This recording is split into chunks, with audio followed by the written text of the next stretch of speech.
Hello friends, कैसे हैं आप सब। मैं हूं आकाश कुमार, आप सभी का स्वागत करता हूं आपके अपने यूट्यूब चैनल गुरु मंत्रा मैथ्स एजू पर। तो चलिए भाई, आज हम टॉपिक स्टार्ट करने वाले हैं नंबर सिस्टम, संख्या पद्धति। ठीक है, तो संख्या पद्धति क्या है बेसिकली, ठीक है, तो उसको समझते हैं हम आज। क्योंकि संख्या पद्धति हम क्या शुरू कर रहे हैं, संख्या पद्धति यानी नंबर सिस्टम। नंबर सिस्टम, ठीक है, और बहुत ही बेसिक्स है और बहुत ही अच्छे तरीके से हम इसको पढ़ने वाले हैं। ठीक है, तो हम शुरू करते हैं भाई। हमने क्या कहा, नंबर सिस्टम यानी संख्या पद्धति। संख्या पद्धति,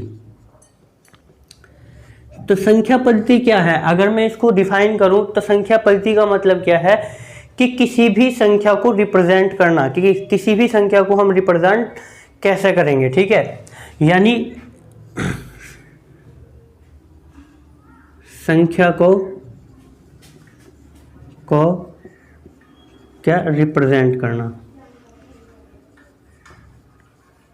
रिप्रेजेंट। ठीक है भाई, कि किसी भी संख्या को हम कैसे प्रदर्शित कर सकते हैं, वही हम यहाँ पे क्या पढ़ते हैं, संख्या पद्धति में पढ़ते हैं। ठीक है, तो हम सबसे पहले देखते हैं कि संख्याएं कैसी होती हैं। किसी भी तरह की जो संख्याएं होंगी वो कौन सी संख्याएं होंगी, सम्मिश्र संख्याएं। कौन सी, सम्मिश्र संख्या, यानी कॉम्प्लेक्स नंबर बोलते हैं उनको। क्या बोलते हैं, कॉम्प्लेक्स नंबर। कॉम्प्लेक्स नंबर यानी सम्मिश्र संख्याएं क्या होंगी, सम्मिश्र संख्याएं। सम्मिश्र संख्याएं, कोई भी जो संख्या होंगी वे क्या होंगी, सम्मिश्र संख्याएं होंगी। ठीक है, अभी सम्मिश्र संख्याएं जो भी हैं हम इनको क्या करते हैं, दो पार्ट में बांट देते हैं। ठीक है, दो पार्ट में बांट देते हैं। तो कौन कौन से पार्ट होंगे वे, वास्तविक, दो पार्ट हो जाते हैं। कौन कौन से, वास्तविक संख्याएं, संख्याएं यानी रियल नंबर्स, रियल नंबर्स, और काल्पनिक नंबर्स, काल्पनिक संख्याएं क्या होंगी, काल्पनिक संख्याएं यानी इमेजिनरी नंबर्स, इमेजिनरी नंबर्स। ठीक है भाई, क्या होंगी, काल्पनिक संख्याएं। दो तरह की संख्याएं होती हैं, कौन कौन सी, एक तो वास्तविक संख्याएं यानी रियल नंबर्स, और काल्पनिक संख्याएं यानी इमेजिनरी नंबर। तो सबसे पहले हम ये काल्पनिक संख्याओं को ही देख लेते हैं कि कौन कौन सी काल्पनिक संख्याएं होती हैं। तो एक काल्पनिक संख्या होती है कौन सी, इसको बोलते हैं हम आई। ठीक है, आई एक काल्पनिक संख्या है। ठीक है, आई स्क्वायर की जो वैल्यू होती है क्या होगी, वो -1। आई स्क्वायर की वैल्यू क्या होती है, -1 होती है। अगर आई की वैल्यू पूछ ली जाए कि आई की वैल्यू क्या है, तो हम बताएंगे क्या, √-1 होगी। क्या होगी भाई, √-1 होगी। ठीक है, तो यहाँ पे हमने पढ़ा क्या कि काल्पनिक संख्याएं कौन सी होंगी, तो आई एक काल्पनिक संख्या है। ठीक है, आई स्क्वायर की वैल्यू क्या होती है, -1 होगी। ठीक है, और आई की वैल्यू क्या होगी, √-1 होगी। ठीक है, यहाँ पे एक क्वेश्चन और पूछ लिया जाता है क्या, कि भाई अगर मेरे पास कोई संख्या, काल्पनिक संख्या, जैसे 1 - 4i है, 1 - 4i है। ठीक है, 1 - 4i, तो इसका संयुग्मन क्या होगा, यानी इसका कॉन्जुगेट क्या होगा, इसका कॉन्जुगेट क्या होगा, 1 + 4i। क्या होगा, 1 + 4i होगा। यानी अगर मैं बात करूं क्या, कि अगर कोई संख्या मेरे पास 1 - 4i है, ठीक है, 1 - 4i कोई काल्पनिक क्या है भाई, 1 - 4i है, तो दूसरी संख्या क्या होगी, 1 + 4i होगी। यानी ये इसका क्या है, संयुग्मन है या कॉन्जुगेट है। यानी संयुग्मन है, क्या है, इसका संयुग्मन होगा। ठीक है भाई, तो देखते हैं क्या कि भाई हमारे पास एक काल्पनिक संख्या कौन सी है, आई है, और आई स्क्वायर की वैल्यू क्या है, -1 होगा, और आई की वैल्यू कितना होगा, √-1 होगा। अगर हमारे पास कोई काल्पनिक संख्या 1 - 4i है तो दूसरी यानी उसका जो कॉन्जुगेट होगा, संयुग्मन होगा, वो क्या होगा 1 + 4i होगा। ठीक है, अभी हम यहाँ पे एक चीज़ देखते हैं क्या कि अगर मैं इन दोनों का गुणा कर दूँ, क्या करा, अगर मैं इन दोनों का गुणा कर दूँ भाई 1 - 4i और 1 + 4i, इसका अगर मैं गुणा कर दूँ तो हमारे पास क्या होगा, गुणा करते हैं भाई, ये a - b और a + b, a - b और a + b बन गया, यानी कि a² - b² लिख सकते हैं हम इसको। तो क्या होगा कि 1 का स्क्वायर माइनस 4i का स्क्वायर ये हो गया भाई। ठीक है, तो हम क्या लिख सकते हैं इसको 1, ये क्या हुआ -16 गुणा क्या हो गया i² की वैल्यू क्या हुआ -1 रख देंगे। ठीक है, तो ये कितना हो गया, ये माइनस माइनस प्लस। ठीक है, तो कितना हुआ 1 + 16 बराबर कितना हो गया 17। तो यहाँ से मुझे एक चीज़ पता चली क्या कि अगर हम किन्हीं भी दो काल्पनिक संख्याओं को, क्या कहा, किन्हीं भी दो काल्पनिक संख्याओं को अगर मैं गुणा कर दूं, किन्हीं भी दो काल्पनिक संख्याओं का गुणा करते हैं तो क्या होगा, हमें एक वास्तविक संख्या प्राप्त होती है। क्या होगी, किसी भी दो काल्पनिक संख्याओं को अगर गुणा करते हैं तो एक वास्तविक संख्या प्राप्त होती है। ठीक है भाई, क्या होगी, वास्तविक संख्या प्राप्त होती है। ठीक है, यहाँ तक समझ आया, इससे आगे देखते हैं भाई ऊपर से मिटा दो।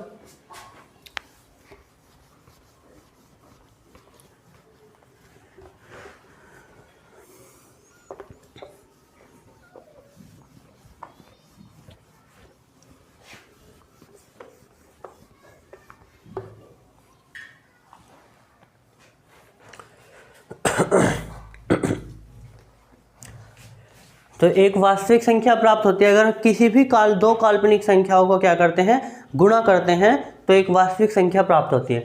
अब हम देख लेते हैं कि भाई वास्तविक संख्या क्या है, यानी रियल नंबर्स, वास्तविक संख्या, वास्तविक संख्या यानी रियल नंबर्स।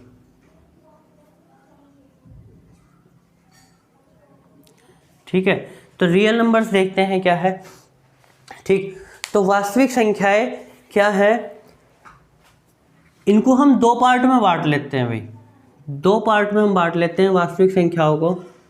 कौन कौन सी, जैसे दशमलव संख्या,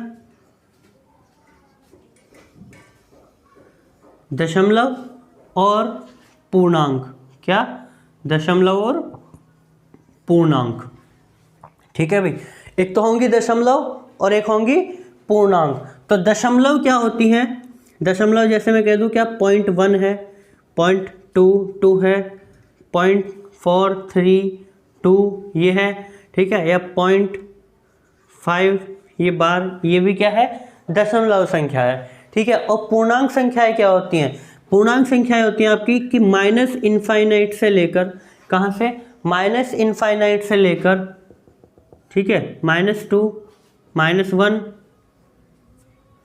-2 -1 0 1 2 3 इसी तरह कहाँ तक, इनफाइनाइट तक होगी। कहाँ तक होगी, इनफाइनाइट तक होगी।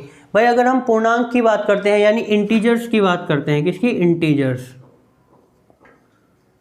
इंटीजर्स की बात करते हैं, तो हमारे पास संख्याएं कहाँ से कहाँ तक होती है, -∞ से +∞ तक होगी। हमेशा ध्यान रखेंगे 0 भी क्या है, एक पूर्णांक है। ये पॉइंट हमेशा ध्यान रखेंगे क्या कि 0 भी क्या है, 0 शून्य भी क्या है, भी एक पूर्णांक है।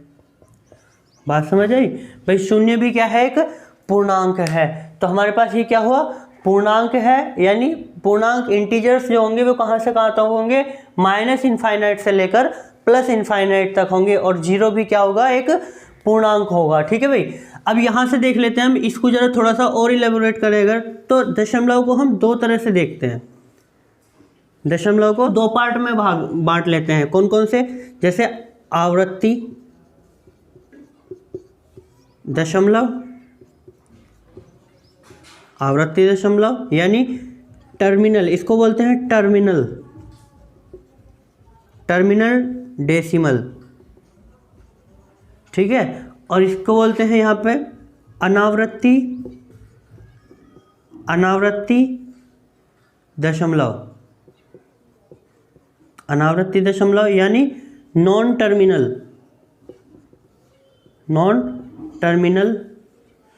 डेसिमल,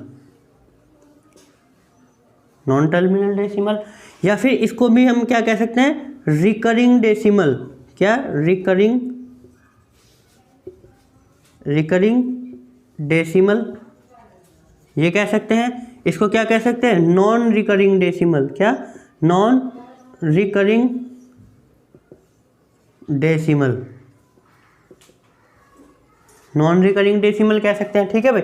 तो आवर्ती दशमलव क्या होते हैं, टर्मिनल डेसिमल क्या होते हैं, या रिकरिंग डेसिमल क्या होते हैं, जो खत्म हो जाए, ठीक है, यानी जो समाप्त हो जाए, उसको हम क्या बोलते हैं, आवर्ती दशमलव बोलते हैं। जैसे अगर मैं बात करूं क्या कि जैसे 1 है, 0.1 है, 0.2 है, 0.22 है, या फिर 0.324 है, या फिर 0.5 ये बार है, ये भी क्या है हमारे पास, आवर्ती दशमलव है। क्या है? आवर्ती दशमलव। कैसे भाई, कैसे आवर्ती दशमलव है? ये खत्म कर सकते हैं ना इसको। मान लिया अगर ये पॉइंट हटाऊं तो कितना, ये 10 हो गया। ठीक है, ये पॉइंट हटाओ तो इसके नीचे 2 जीरो, ये बार हटाऊं और पॉइंट हटाऊं तो क्या हो जाएगा, 5/9 हो जाएगा। इसको पढ़ेंगे कि बार को हटाते हैं तो कैसे 5/9 आया। ठीक है, इसको भी पढ़ेंगे। लेकिन अगर मैं यहाँ से बार हटाऊं तो कितना होगा, ये 5/9 होगा। ठीक है, अब देखते हैं क्या कि अनावर्ती दशमलव कैसे होते हैं, यानी नॉन टर्मिनल डेसिमल या फिर नॉन रिकरिंग डेसिमल क्या होंगे। तो नॉन रिकरिंग डेसिमल क्या होते हैं, जो कभी समाप्त ना हो। क्या हो? जो कभी समाप्त ना हो, यानी निरंतर जो चलता रहे, उसको हम क्या बोलेंगे, अनावर्ती दशमलव बोलते हैं। ठीक है, यानी क्या होगा, जैसे 0.1253214 ऐसे ही कहाँ तक ये चलता रहे, तो ये क्या है, अनावर्ती दशमलव है, यानी ये खत्म नहीं होने वाला। ठीक है, तो ये क्या है, एक अनावर्ती दशमलव है। इतनी बात समझ आई भाई। ठीक है, कि भाई वास्तविक संख्याएं क्या है, दशमलव संख्याएं होंगी, और क्या होंगी, पूर्णांक संख्याएं होंगी। दशमलव कैसी होती हैं, जैसे 0.1, 0.22, 0.432 या 0.5 बार। ठीक है, और पूर्णांक कौन सी होती हैं, -इनफाइनाइट से प्लस इनफाइनाइट तक होंगे। कहाँ तक होंगी, -इनफाइनाइट से प्लस इनफाइनाइट तक। और जीरो भी एक क्या है, पूर्णांक है। जीरो भी क्या है, एक पूर्णांक है, यानी शून्य भी क्या है, पूर्णांक है। ठीक है, दशमलव भी हम, ठीक है भाई, यानी पूर्णांक क्या होते हैं, -इनफाइनाइट से क्या होंगे, इनफाइनाइट तक होंगे। और जीरो भी क्या है, एक पूर्णांक है। ठीक है, दूसरी बात क्या है कि दशमलव हमको हम 2 पार्ट में बांट देते हैं। कैसे? जैसे आवर्ती दशमलव और अनावर्ती दशमलव। यानी जो आवर्ती दशमलव यानी टर्मिनल डेसिमल जो है वो क्या है, जो समाप्त हो जाए उसको हम क्या बोल देंगे, टर्मिनल डेसिमल है। ठीक है, यानी आवर्ती डेसिमल है। अच्छा, यहाँ से हम एक चीज़ देखते हैं भाई, क्या कि मैंने ये पॉइंट हटाया तो मैं क्या कह सकता हूँ, 1/10 हो गया। ठीक है, 1/10 हो गया। तो मैं एक पॉइंट नोट करेंगे यहाँ पे, जैसे क्या कि परिमेय संख्या है, ये मैं मिटा ही दे रहा हूँ पहले, तब लिखते हैं।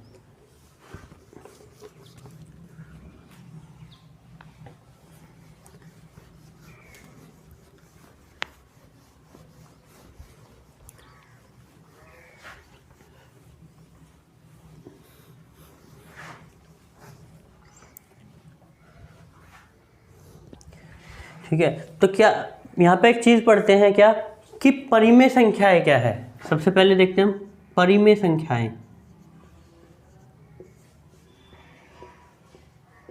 परिमेय संख्याएं यानी रेशनल नंबर्स। रेशनल नंबर्स, तो रेशनल नंबर्स क्या है उसको देखते हैं भाई। रेशनल नंबर्स, ठीक है, यहाँ पे एक फॉर्म लिखते हैं हम, क्या रेशनल नंबर्स वे नंबर्स हैं जिनको हम p/q की फॉर्म में लिख सकते हैं, उनको हम क्या बोलते हैं, रेशनल नंबर्स यानी परिमेय संख्याएं बोलते हैं। क्या बोलते हैं, परिमेय संख्याएं। क्या कह सकता हूं कि जिन्हें p/q के रूप में लिख सकते हैं,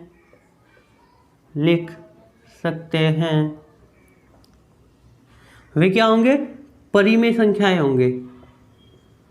परिमेय संख्याएं